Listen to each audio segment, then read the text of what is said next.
साथियों नमस्कार। टीचरशिप में आप सभी का एक बार फिर से स्वागत है। साथियों, यह टॉपिक आपको सिलेबस में नहीं दिखाई देगा, लेकिन यह पूछा जाता है और पूछा भी गया है। क्योंकि आपने यदि सीजी टेट 2026 जो फरवरी में आयोजित हुआ था, उसका क्वेश्चन पेपर उठाकर देखिएगा। क्योंकि शिक्षक भर्ती में भी वही सिलेबस है पर्यावरण से, और देखा जाए तो सीजी टेट में भी वही सिलेबस रहता है। बस एक यूनिट चेंज हुआ है, जो कि संस्कृति से रिलेटेड है, संस्कृति से संबंधित है, जिसे हमने यूनिट 9 के रूप में पहले से ऑलरेडी उसका वीडियो बना रखा है। तो इसमें देखा जाए तो इससे प्रश्न बना था हर्बटियन पद्धति से। इनके जो 5 चरण होते हैं, 5 स्टेप होते हैं, उससे प्रश्न बना है कूट संबंधी में। क्योंकि इनको हर्बर्ट जी का पंचपदी प्रणाली कहा जाता है, जो पाठ योजना से संबंधित है। इन्होंने पाठ योजना को शिक्षण को प्रभावशाली बनाने के लिए 5 स्टेप्स बताए हैं, जिनसे प्रश्न बना था। ये देख सकते हैं। आइए हम उस प्रश्न को सबसे पहले देखते हैं, उसके आधार पर इसका कॉन्सेप्ट समझेंगे। यह सीजी टेट का पेपर उठाकर देख लीजिएगा, पेपर 1 में, क्योंकि पर्यावरण जो है पेपर 1 में पूछा जाता है। हर्बटियन पद्धति के अनुसार निम्नलिखित शिक्षण चरणों को व्यवस्थित करें: अनुप्रयोग, प्रस्तुति, तैयारी, सामान्यीकरण, पुनरावृत्ति। अब इसमें कौन फर्स्ट चरण है, कौन सेकेंड, थर्ड, इस प्रकार इसको जमाते हुए इसका उत्तर देना है। तो सबसे पहले हम इसका कॉन्सेप्ट देखते हैं, उसके बाद इन प्रश्नों को देखेंगे। और इनके अलावा भी हमने इससे संबंधित प्रश्न तैयार किए हैं, जो बिल्कुल न्यू पैटर्न में रहेगा। ऐसे टॉपिक को आपको बिल्कुल नहीं छोड़ना है, क्योंकि ऐसे ही टॉपिक को ज़्यादा टारगेट किया जा रहा है आजकल। तो चलिए शुरू करते हैं। सबसे पहले हम इस विषय परिचय एवं पृष्ठभूमि से शुरुआत करते हैं। प्रसिद्ध जर्मन दार्शनिक, ये जर्मनी के दार्शनिक रहे हैं और मनोवैज्ञानिक जोहान फ्रेडरिक हर्बर्ट ने शिक्षण प्रक्रिया को मनोवैज्ञानिक आधार प्रदान करने के लिए एक व्यवस्थित शिक्षण योजना प्रस्तुत की, जिसे हर्बर्टियन पद्धति या हर्बर्ट की पंचपदी प्रणाली कहा जाता है। पर्यावरण शिक्षण में यह पद्धति विद्यार्थियों को पूर्व ज्ञान से जोड़कर नवीन संप्रत्ययों को वैज्ञानिक और क्रमबद्ध तरीके से सीखने में सहायता करती है। आइए हमने जो आपके सीजी टेट 2026 में इससे प्रश्न बना था, उन्हीं स्टेप्स से, क्योंकि JKLMNO में इस प्रकार से उसको कूट संबंधी में जमाए थे, तो उनका सही जो क्रम है उसको हमने वहाँ के हिसाब से, यहाँ ML जो दिया है वो वही के हिसाब से, बाकी इसको अलग मत समझिएगा। तो आपको इसमें फर्स्ट चरण में, सेकंड चरण में कौन कौन सा तथ्य है उसको ध्यान में रखते हुए देखना है। तो हर्बर्ट की जो पंचपदी प्रणाली के 5 मुख्य पद है या चरण है, उसको देखते हैं। सबसे पहला जो पद है आपका तैयारी या प्रस्तावना, प्रिपरेशन जिसे बोला जाता है। दूसरा है प्रस्तुतिकरण, प्रेजेंटेशन। और तीसरा होता है साहचर्य या तुलना या सामान्यीकरण, जनरलाइजेशन। और चौथा है अनुप्रयोग, एप्लीकेशन। और पांचवा है पुनरावृत्ति या मूल्यांकन। तो इसको जो है आपको, ये आपका 5 स्टेप्स है और ये क्रमानुसार होती है, और इनके क्रम्स को ही जमाने के लिए ज़्यादातर प्रश्न पूछा जाता है, या किसी विशेष क्रम से भी प्रश्न पूछा जा सकता है। आइए इसको हम डिटेल में समझेंगे। महत्वपूर्ण स्पष्टीकरण के रूप में देखें तो हर्बर्ट की पंचपदी प्रणाली में कुल 5 पद होते हैं। मूल पाठ योजना के उपरांत अंतिम 5वें पद के रूप में पुनरावृत्ति या अभ्यास कार्य को मूल्यांकन हेतु शामिल किया जाता है, जिसे हम उदाहरण सहित समझने वाले हैं इन पदों को। और इसमें जो है आपको कहीं कहीं बुक में इन चरणों का नाम थोड़ा डिफरेंस हो सकता है। जैसे कि यहाँ आपको ये 5 चरण दिखाई दे रहा है, आपको गूगल करेंगे या अन्य बुक में कहीं कहीं इसका नाम थोड़ा चेंजेस दिख सकता है, क्योंकि उसके हिसाब से भी हमने जो है इन्फोग्राफिक इमेज तैयार किए हैं। उसको भी एक बार देखिएगा उसका चरण, क्योंकि यदि अगले बार वो प्रश्न पूछा जाता है उस चरण से, तो भी आप उसे ध्यान रखें। क्योंकि हमने इन चरणों को इसलिए शामिल किए हैं, इन नामों को, क्योंकि यही नाम से सीजी टेट 2026 में प्रश्न बना था। एक बार इस इमेज को ध्यान से देखिएगा। इसमें भी बताया गया है कि पाठ योजना और इसकी जो प्रसिद्ध पंचपदी प्रणाली है, इनके यह जनक माने जाते हैं। पाठ योजना का भी यदि जनक पूछा जाता है तो जॉन फ्रेडरिक हर्बर्ट जी हैं, पूछा जा सकता है, याद रखिएगा। पाठ योजना का जनक जर्मन दार्शनिक, मनोवैज्ञानिक एवं शिक्षा शास्त्री थे। इन्हें शिक्षा को वैज्ञानिक और सुनियोजित बनाने का श्रेय दिया जाता है। हर्बर्ट के जो 5 चरण हैं, कई बुक में आपको ऐसा चरण भी देखने को मिल सकता है, और अभी हमने सीजी टेट 2026 के जो ऑप्शन में दिया था उस चरण के आधार पर हमने तैयार किए हैं। तो ये थोड़ा डिफरेंस है। तैयारी यहाँ तक तो सही है, तैयारी या प्रस्तावना आपका पहले स्टेप में है, प्रस्तुतिकरण भी सही है आपके सेकेंड स्टेप में, और तीसरा तुलना संबंध ये भी सही है, बस यहाँ पास चौथा में जो सीजी टेट में पूछा गया है अनुप्रयोग डाला गया है एप्लीकेशंस को, और पांचवा में पुनरावृत्ति को डाला गया है, जो कि आपके अनुप्रयोग जो कि उनके चौथे में है, सीजी टेट में जो चौथे नंबर में पूछा गया था वो आपके इसमें पाँचवें नंबर में दिखाया गया है। ये भी आपको जो है अगर गूगल करेंगे या कोई बुक में ये भी मिल सकता है, क्योंकि यदि आप इसको पहले से जानते होंगे तो इस टाइप का भी देखे होंगे, इसलिए हम इन दोनों को शामिल किए हैं और इस इमेज को भी हम आपके टेलीग्राम में शेयर कर देंगे, जो हमारे चैनल का टेलीग्राम है, ताकि आप दोनों को ध्यान रखें। बस यहाँ पर तो थोड़ा अंतर है उसको बताना चाह रहे हैं, जो कि बाकी तो कॉन्सेप्ट वही रहेगा। आइए हम उसको भी डिटेल उदाहरण सहित पर्यावरण के एग्जाम्पल से हम उनको समझने वाले हैं। चलिए हम मेन पीडीएफ की तरफ। तो ये रही आपका पंचपदी के सभी 5 पदों की पर्यावरण उदाहरण सहित विस्तृत व्याख्या। जैसे कि तैयारी की बात करें, पहला जो है आपका तैयारी प्रस्तावना आएगा। बालकों के पूर्व ज्ञान का परीक्षण करना, नवीन पाठ के प्रति उत्सुकता जगाना एवं पाठ का उद्देश्य स्पष्ट करना, ये आपके उद्देश्य कथन होना चाहिए, जो पहला स्टेप है उसको। जैसे कि पर्यावरण उदाहरण से समझेंगे तो शिक्षक छात्रों से उनके आसपास दिखने वाले जल स्रोतों, तालाब, नदी, कुआं के बारे में प्रश्न पूछते हैं और पूछते हैं कि तालाब का पानी गंदा क्यों हो जाता है। इसके बाद शिक्षक आज का विषय जल प्रदूषण घोषित करते हैं। तो उनके जो पूर्व अनुभव होते हैं उनको पहले जान लेने के बाद उसी से संबंधित जो टाइटल है, जो आपका विषय है, उसको बताया जाए। ये आपके तैयारी या प्रस्तावना रहेगा। वही अब प्रस्तुतिकरण, नवीन ज्ञान एवं विषय वस्तु को व्यवस्थित व रोचक रूप से बालकों के समक्ष प्रस्तुत करना। इसमें टीएलएम जो टीचिंग लर्निंग मटेरियल होते हैं, चार्ट, मॉडल एवं प्रत्यक्ष उदाहरणों का प्रयोग होता है। तो दूसरा, इस पे ध्यान से समझिएगा, स्किप नहीं करिएगा, क्योंकि यदि आप सभी स्टेप्स को अच्छे उदाहरण से जानेंगे तो अगर कोई स्टेप से प्रश्न बनता है स्पेशली, तो उससे भी आप अच्छे से उत्तर दे पाएं। तो प्रस्तुतिकरण कैसे हो, नवीन ज्ञान एवं विषय वस्तु को व्यवस्थित व रोचक रूप से बालकों के समक्ष प्रस्तुत करना। कैसे प्रस्तुत किया जाए, तो टीएलएम, चार्ट, मॉडल एवं प्रत्यक्ष उदाहरणों का प्रयोग हो करके। तो पर्यावरण उदाहरण से समझें तो शिक्षक कक्षा में स्वच्छ जल और कचरे या कारखाने के अपशिष्ट से दूषित जल के चित्र या चार्ट दिखाते हैं तथा जल प्रदूषण के विभिन्न कारणों को बालकों के सामने स्पष्ट करते हैं। वही तीसरा चरण की बात करें, तुलना या साहचर्य या एवं सामान्यीकरण, तो इसमें नवीन ज्ञान की तुलना पूर्व ज्ञान से करना, विभिन्न पर्यावरणीय घटकों से संबंध स्थापित करना तथा प्राप्त अनुभवों के आधार पर सामान्य नियम या निष्कर्ष निकालना। उदाहरण से समझें तो छात्र जल प्रदूषण की तुलना वायु प्रदूषण से करते हैं, जैसे दोनों में अपशिष्ट पदार्थों का मिलना, और सामान्यीकरण या निष्कर्ष निकालते हैं कि मानवीय गतिविधियों और प्लास्टिक या अपशिष्ट फेंकने से प्राकृतिक जो जल प्रदूषित हो जाता है, प्रकृति जो है जल प्रदूषित होता है। इस प्रकार का जो कि दोनों का मतलब तुलना करके, वायु प्रदूषण भी उसी से संबंधित है, ऐसे ही मानवीकृत जो क्रियाकलाप होते हैं, गतिविधि होते हैं, जो अपशिष्ट पदार्थ फेंका जाता है, प्लास्टिक फेंका जाता है, जिससे वायु प्रदूषण भी होता है, जल प्रदूषण भी होता है। तो इससे तुलना करके या साहचर्य या सामान्यीकरण की तरफ जाना। नेक्स्ट है अनुप्रयोग, एप्लीकेशंस, सीखे गए नियमों, निष्कर्षों एवं ज्ञान का जीवन की नवीन व व्यवहारिक परिस्थितियों में उपयोग करना।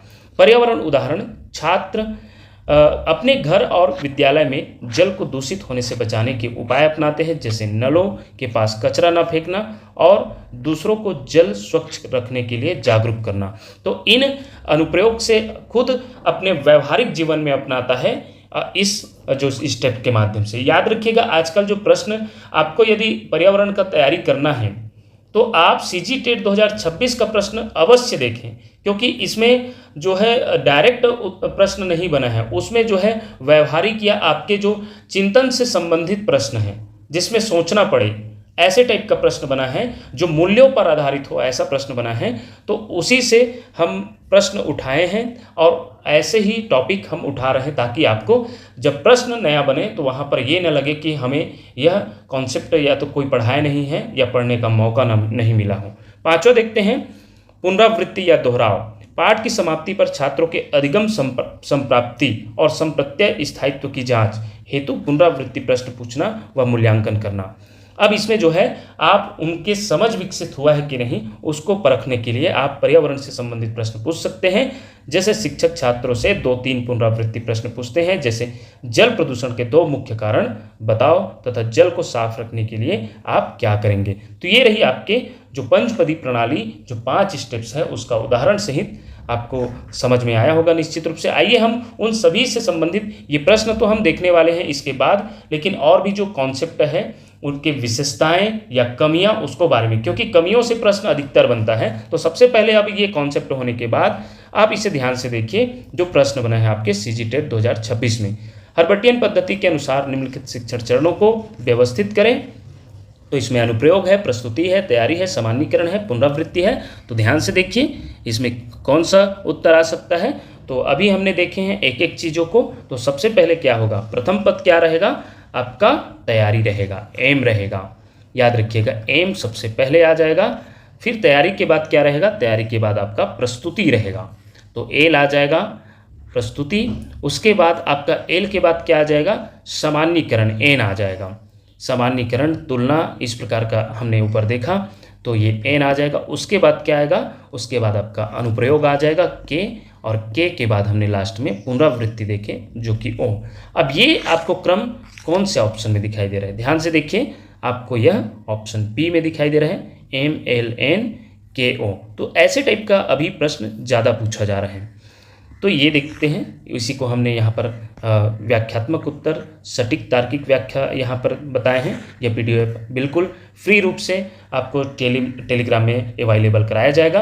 और आप सभी साथियों का बीच बीच में कमेंट आते रहता है कि पर्यावरण के अन्य टॉपिक पर भी वीडियो लाइए। बिल्कुल धीरे धीरे सभी पर काम हो रहा है। बेहतर कंटेंट तैयार करने में थोड़ा समय लगता है, लेकिन पेशेंस रखिएगा ज़रूर। आपको बाकी में भी जैसे टीकाकरण संबंधित जो स्वच्छता से संबंधित 7वां यूनिट है उससे भी तैयार हो रहा है।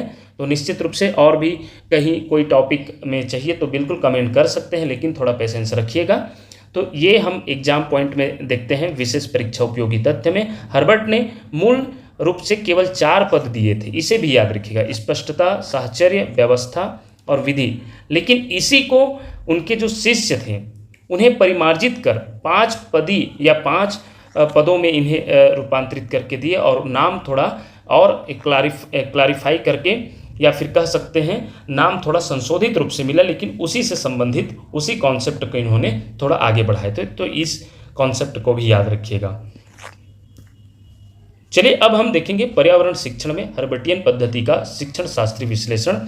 पर्यावरण शिक्षण में हर्बटियन पद्धति की उपयोगिता व लाभ का क्षेत्र देखें तो क्रमबद्ध ज्ञान, विस्तृत विश्लेषण व पर्यावरण उदाहरण से समझिए क्रमबद्ध ज्ञान को। तो पर्यावरण के जटिल मुद्दों जैसे जलवायु परिवर्तन, जल व वायु प्रदूषण, जैव विविधता को चरणबद्ध तरीके से समझ जाना अत्यंत आसान होता है। इस जो स्टेप्स से ये या फिर इस पद्धति से पूर्व ज्ञान से जुड़ाव, बच्चे अपने परिवेश के व्यवहारिक अनुभवों का उपयोग कक्षा शिक्षण में आसानी से कर पाते हैं। तार्किक सोच का इसमें जो है बढ़ोतरी होता है। तो तुलना और सामान्यीकरण के माध्यम से बच्चों में वैज्ञानिक और तार्किक दृष्टिकोण विकसित होता है। वही शिक्षण में क्रमबद्धता की बात करें तो पाठ्य योजना में तार्किक एवं मनोवैज्ञानिक क्रम बना रहता है, जिससे शिक्षक भटकते नहीं। मूल्यांकन में सरलता, पुनरावृत्ति पद से तत्काल शिक्षण प्रभावशीलता की जांच हो जाती है। आइए अब हम पर्यावरण शिक्षण में हर्बटियन पद्धति की कुछ सीमाएं देखते हैं, लिमिटेशन देखते हैं या कमियां देखते हैं। कमियां ये है कि यह जो है पूरी रूप से शिक्षक केंद्रित है। शिक्षक केंद्रित है, याद रखिएगा। यह पद्धति मुख्यतः शिक्षक केंद्रित है, जबकि आधुनिक पर्यावरण शिक्षण पूरी तरह से बाल केंद्रित होना चाहिए। याद रखिएगा ये शिक्षक जो है यह स्टेप्स को फॉलो करके बच्चों को कैसे पढ़ाना है, इन स्टेप्स को फॉलो करके बच्चों को कैसे पढ़ाना है उसके बारे में बात करती है। और ये जो है देखा जाए तो पूरी तरह से शिक्षक केंद्रित बताया गया है इसके कमियों में। वही दूसरा बात करें प्रत्यक्ष अनुभव की कमी, इसमें करके सीखने, लर्निंग बाय डूइंग और व्यवहारिक क्षेत्र भ्रमण को अलग से कोई विशेष स्थान नहीं दिया गया है। वही तीसरा बालकों की रचनात्मकता में सीमित अवसर, अत्यधिक नियमबद्ध ढांचा होने के कारण छात्रों को स्वतंत्र खोज और अन्वेषण के सीमित अवसर मिलते हैं। तो ये कमियों से प्रश्न बन सकता है, याद रखिएगा। चलिए अब हम मुख्य शब्दावली मास्टर तालिका अल्ट्रा क्विक रिवीजन के माध्यम से समझेंगे। तो प्रस्तावना क्या है, आपके छात्रों के पूर्व ज्ञान को टटोलकर नवीन ज्ञान है तो मानसिक रूप से तैयार करना। और प्रस्तुतिकरण क्या है, जो दूसरा स्टेप है, विषय वस्तु को टीएलएम मॉडल या चित्रों की सहायता से बालकों के समक्ष स्पष्ट करना। सामान्यीकरण क्या है, उदाहरणों की तुलना करके सामान्य नियम या निष्कर्ष निकालना। अनुप्रयोग क्या है, सीखे गए ज्ञान को दैनिक जीवन की वास्तविक परिस्थितियों में लागू करना। और पुनरावृत्ति जो लास्ट चरण है वो क्या है, पाठ के अंत में दोहराव प्रश्न पूछकर अधिगम की जांच करना। अब आइए, अब हम टॉप 10 वन लाइनर, इससे क्योंकि यह छोटा टॉपिक हम किसी पाठ योजना से संबंधित विशेष पद्धति पर हमने लाए हैं, क्योंकि इससे प्रश्न बना है सीजी टेट में, तो हमने जो है कम रूप से इसको ज़्यादा और मतलब डिटेल तो पूरा है, लेकिन छोटा टॉपिक होने के कारण आपको छोटे वीडियो में ही बढ़िया नॉलेज मिलने वाला है। तो टॉप 10 वन लाइनर परीक्षा तथ्य देखने वाले हैं। पहला है, हर्बर्ट की पंचपदी प्रणाली में कुल कितने पद होते हैं, 5 पद होते हैं, 5 चरण होते हैं। हर्बर्टियन पद्धति का मुख्य आधार संबद्धता का सिद्धांत है, याद रखिएगा इसे भी। पाठ योजना का जनक जोहान फ्रेडरिक हर्बर्ट को माना जाता है, इसे भी याद रखिएगा। यह प्रश्न सीजी टेट 2026 पेपर 1 में पर्यावरण शिक्षण में पूछा गया है, इसे भी हम वन लाइनर में शामिल कर दिए हैं, क्योंकि आपको यह ज्ञात रहे बार बार कि यह प्रश्न, यह टॉपिक बहुत इंपॉर्टेंट है, इसे रिवीजन करना नहीं भूलना है करके। पर्यावरण के जलवायु परिवर्तन व प्रदूषण जैसे जटिल मुद्दों को क्रमबद्ध समझाने में यह पद्धति सहायक है। आधुनिक ईवीएस की तुलना में हर्बर्टियन पद्धति एक अधिक शिक्षक केंद्रित मानी जाती है, याद रखिएगा यह पद्धति पूरी तरह से शिक्षक केंद्रित मानी जाती है, छात्र केंद्रित नहीं। हर्बर्ट की पंचपदी का प्रथम पद पूछा जाता है, प्रथम चरण तो प्रस्तावना या तैयारी है। और अनुप्रयोग चरण बालकों में ज्ञान के संधारण रिटेंशन को बढ़ाता है। वही हर्बर्ट के मूल 4 पदों को 5 पदों में बदलने का श्रेय जीलर और राइन को जाता है, जो उनके शिष्य रहे हैं। हर्बर्टियन पद्धति में करके सीखना एवं क्षेत्र भ्रमण की कमी इसके मुख्य सीमा है, याद रखिएगा करके सीखना पर जोर नहीं दिए इस पद्धति में, इसलिए इसको इसके कमी के रूप में बताया गया। इससे भी प्रश्न बन सकता है। आइए अब हम न्यू पैटर्न में बिल्कुल जो है कुछ प्रश्न आपको कूट संबंधी एसर्शन रीजन इस टाइप का मिलेगा, तो बिल्कुल आप न्यू पैटर्न में एमसीक्यूज देखने वाले हैं और जो कि इससे प्रश्न बन सकता है। तो पहला प्रश्न है आपका, पहला प्रश्न क्या है, पाठ योजना का जनक किसे माना जाता है। तो चूंकि हम इसी टॉपिक को देख रहे हैं तो इसमें ज़्यादा हम समय नहीं लेंगे। पाठ योजना का जनक कौन हो जाएगा, जोहान फ्रेडरिक हर्बर्ट, याद रखिएगा पूछा जा सकता है ऐसे प्रश्न। हर्बर्ट की पंचपदी प्रणाली में उद्देश्य कथन किस चरण का भाग होता है, प्रस्तुतिकरण, प्रस्तावना तैयारी, सामान्यीकरण, पुनरावृत्ति। तो उद्देश्य कथन किस से संबंधित है, आपका पहले चरण से, जो कि ऑप्शन बी प्रस्तावना या तैयारी हो जाएगा। नेक्स्ट है, पर्यावरण अध्ययन में बालकों द्वारा प्राप्त ज्ञान को दैनिक जीवन की नवीन परिस्थितियों में लागू करना हर्बर्ट के किस पद को दर्शाता है, तैयारी, सामान्यीकरण, अनुप्रयोग, पुनरावृत्ति। तो ये एप्लीकेशंस या अनुप्रयोग है, ऑप्शन सी इसका राइट आंसर हो जाएगा। नेक्स्ट देखेंगे, हर्बर्ट के मूल 4 पदों को 5 पदों में रूपांतरित करने का श्रेय किसे जाता है, तो वो है जीलर एवं राइन, जो कि उनके शिष्य रहे हैं। नेक्स्ट देखते हैं कूट संबंधी प्रश्न में, निम्नलिखित शिक्षण चरणों को हर्बर्टियन पद्धति के अनुसार सही क्रम में व्यवस्थित कीजिए, जो कि आपके सीजी टेट में भी पूछा गया है। उसको हम थोड़ा दूसरे तरीके से कोशिश किए हैं कि और यदि पूछा जाए इस तरीके से तो भी आप तैयार रहें। तो सबसे पहले क्या होगा, तो आपका तैयारी या प्रस्तावना, तो दूसरा नंबर पहला आ जाएगा पहले पर। फिर क्या होगा आपका प्रस्तुतिकरण, चौथा आ जाएगा इसके बाद, तो चौथा इस प्रकार। फिर उसके बाद क्या आ जाएगा, सामान्यीकरण आ जाएगा पहला, और उसके बाद क्या होगा, उसके बाद आपका अनुप्रयोग होगा, एप्लीकेशंस। तो ये आपका तीसरा जो है चौथे नंबर पर आएगा, और लास्ट हो जाएगा आपका पुनरावृत्ति। तो इस प्रकार यह क्रम आपको कहाँ पर दिखाई दे रहा है, तो यह क्रम आपको दूसरा, चौथा, पहला, तीसरा, पांचवा, ये ऑप्शन बी में दिखाई दे रहा है। चलिए नेक्स्ट प्रश्न देखते हैं। हर्बर्टियन पद्धति के संदर्भ में सूची 1 और सूची 2 को सुमेलित कीजिए, यह भी पूछा जा सकता है। तो प्रस्तावना, प्रस्तुतिकरण, सामान्यीकरण, अनुप्रयोग। तो प्रस्तावना के रूप में हम क्या बता सकते हैं, प्रस्तुतिकरण क्या हो सकता है, सामान्यीकरण कौन सा वाक्य दर्शाएगा, ये सभी देखते हैं। तो हमें क्या मिलेगा, हम देखते हैं तो हम पाते हैं प्रस्तावना में क्या, तालाब के गंदे पानी से जुड़े पूर्व अनुभव पर प्रश्न। जब भी प्रस्तावना की बात होगी तो वो पूर्व अनुभव पर जो है जोड़कर बताने वाले होंगे, या उनको पूर्व अनुभव से जुड़े प्रश्न करना या उनके पूर्व अनुभव को टटोलना, ये आपके ए का क्या आ जाएगा, सेकेंड आ जाएगा। वही प्रस्तुतिकरण की बात करें तो दूषित जल एवं स्वच्छ जल के मॉडल या चित्र बनाना। जब भी मॉडल या टीएलएम की बात होगी तो वो प्रस्तुतिकरण में आएगा, तो बी का हो जाएगा तीसरा। वही तीसरा सामान्यीकरण की बात करें तो ये कौन सा हो जाएगा, जल प्रदूषण और वायु प्रदूषण की तुलना कर नियम बनाना, तो ये आपके जो है सी का हो जाएगा चौथा।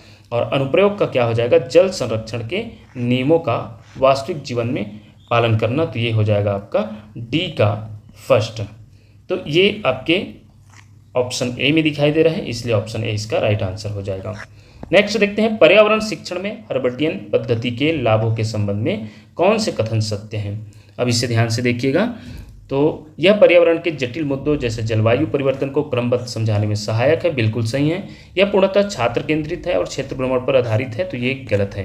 ये शिक्षक केंद्रित है, जो कि इसमें कमियां बताया गया है, जो कि क्षेत्र भ्रमण और जो वास्तविक करके सीखने पर जो बल देता है वो इसमें कमियां बताई गई हैं, जो इसमें नहीं बताया गया है।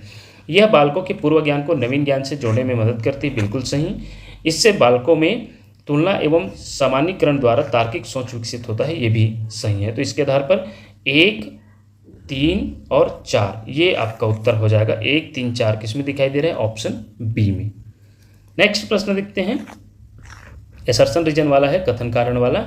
हर्बर्टियन पद्धति पर्यावरण शिक्षण में जलवायु परिवर्तन और प्रदूषण जैसे जटिल संप्रत्ययों को पढ़ाने के लिए अत्यंत प्रभावी है, बिल्कुल सही कथन है। कारण देखें तो यह पद्धति शिक्षण प्रक्रिया को तार्किक, क्रमबद्ध और मनोवैज्ञानिक चरणों में विभाजित करती है, तो ये कारण भी सही है। तो ए और आर दोनों सही हैं तथा आर ए की सही व्याख्या करता है, ऑप्शन ए इसका राइट आंसर हो जाएगा।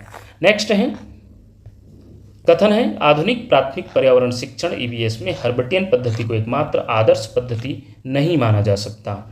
कारण है, हर्बर्टियन पद्धति अधिक शिक्षक केंद्रित है तथा इसमें बालकों के करके सीखने, लर्निंग बाय डूइंग और क्षेत्र भ्रमण जैसे प्रत्यक्ष अनुभव की कमी पाई जाती है।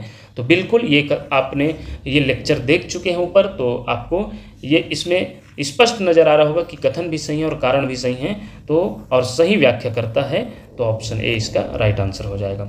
नेक्स्ट देखते हैं, यह भी कथन कारण से संबंधित प्रश्न है। कथन है आपका, हर्बर्टियन पाठ योजना का प्रथम चरण बालकों के पूर्व ज्ञान का परीक्षण करना होता है, बिल्कुल सही।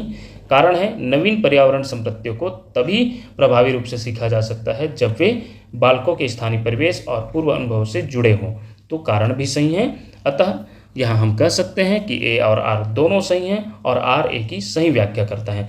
चूंकि हमने इस टॉपिक को पढ़े और इससे संबंधित और भी ऐसे प्रश्न बन सकता है, हालांकि यह छोटा टॉपिक रहा, लेकिन ये आपके लिए बिल्कुल नया भी रहा होगा। कुछ लोगों के लिए ज़रूर ये पहले से पढ़ चुके होंगे, लेकिन ये बहुत इंपॉर्टेंट है, याद रखिएगा, ये प्रश्न इससे बन सकता है।